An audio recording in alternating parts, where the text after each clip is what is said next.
Ma arvan, et üldse kõige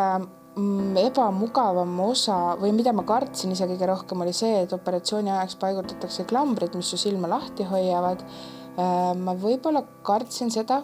isegi natuke rohkem kui väärt, sest et tegelikult, no ma just mõtlesin, et kuidas ma olen seal niimoodi, et ma ei pilguta oma silmi,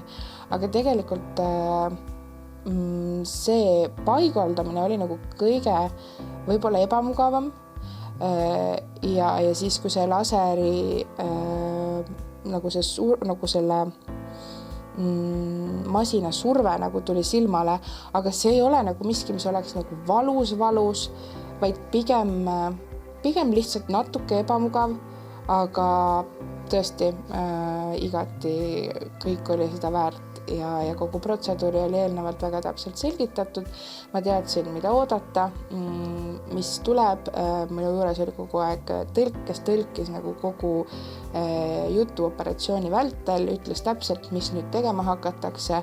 ja selles suhtes oli kõik väga okei.